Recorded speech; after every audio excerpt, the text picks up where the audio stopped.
Ma vist näen välja nagu kaktus, aga see sobibki minusugusele Eesti matsile.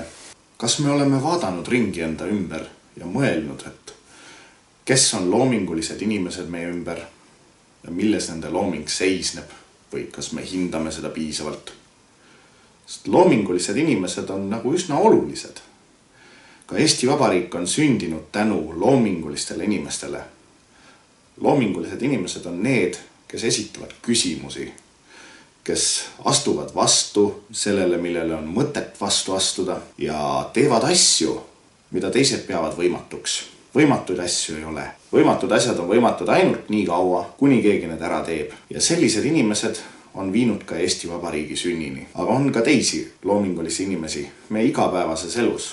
Kogu elu on üks suur nagu lõuend, et me kõik ei tegele maaliga.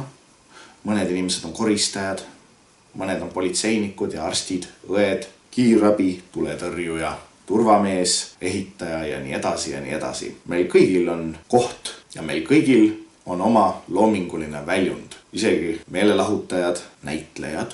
Ma vist olen neist juba 2. Ma tegelen maalikunsti ja näitlemisega. Peale selle, et ma olen mats. Okei, see selleks. Aga kes on kunstnik? Minu arust kunstnik on nagu kuidagi sõimusõnana kasutusel. Ja kunstnik on nagu natukene aegunud sõna, et selle asemel võiks olla mingi veidi parem sõna, mis annab loomingulistele inimestele rohkem au. Nagu näiteks värvikuningas või mingi muu. Mõtleme mingisuguse sõna välja. Aga kunstnik võiks olla ka intellektuaalne, arvamusliider, inimene, kes aitab meelt lahutada, intellektuaal, kelle juurde tullakse vestlema sügavamatel teemadel, nõu küsima, arutlema, probleeme lahendama. Pidevalt on vaja lahendada mingi probleem ja enamus probleemi lahendamisi on alati loomingulised. Näiteks, kuidas külmunud maasse kaevata, siis saab sinna lõkke peale teha ja selle ülesse sulatada lihtsalt. Ka mingi väike kunstiline lähenemine. Et see, kas me mõistame inimese loomingut, kes meie kõrval on, kas me mõistame tema otstarvet ja hindame seda piisavalt, ilma et me isegi suudaksime teda mõista. Me ei pea suutma mõista kõiki inimesi, kes meie ümber on, aga nad on millegi jaoks vajalikud. Nad kõik on meie ühise Eesti Vabariigi osad, isegi poliitikud. Meeldivad nad meile või mitte. Aga kõikide erakondade vahel oleks üks ühine nimetaja. Neil kõigil on üks ühine eesmärk ja see on üks ühine Eesti.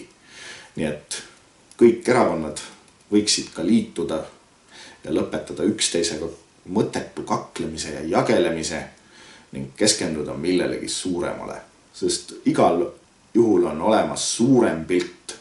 Et kui vaadata väikest osa, tundub see mõistmatu, aga kui vaadata suuremat pilti, siis see väike osa muutub mõistetavaks.